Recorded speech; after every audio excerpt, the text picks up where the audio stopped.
justice dans tout ça?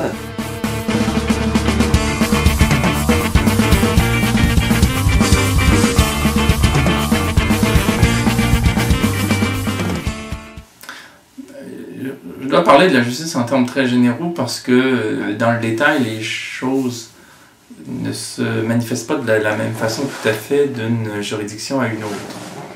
Bon, le Québec, ce n'est pas le Minnesota et ce n'est pas non plus la France ni l'Allemagne. Bon, chaque pays a ses spécificités juridiques.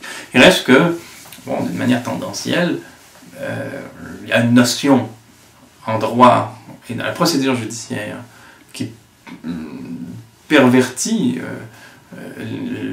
l'institution, les institutions juridictionnelles, et c'est l'argent.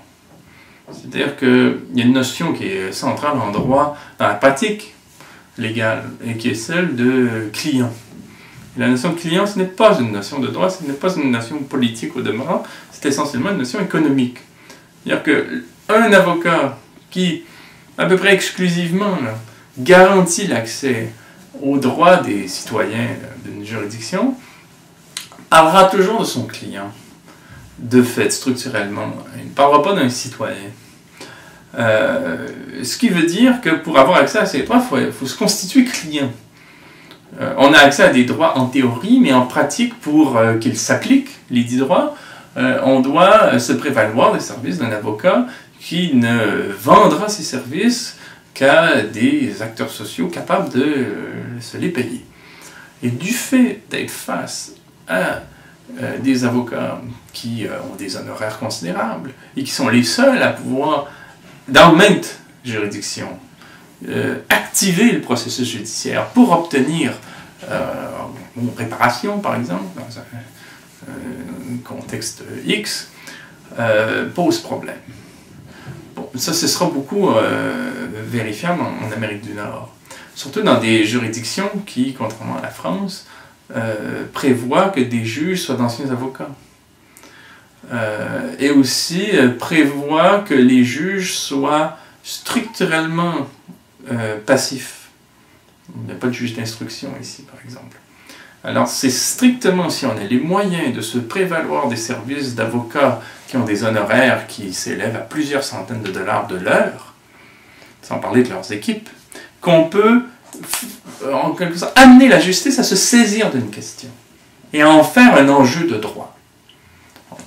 Alors, par exemple, si des gens sont confrontés à des abus en matière de respect des écosystèmes, provoquant des maladies graves, portant atteinte à la santé publique, mais que les populations en question n'ont pas, même dans des recours collectifs, les moyens de faire face à une multinationale qui compte sur des étages d'avocats.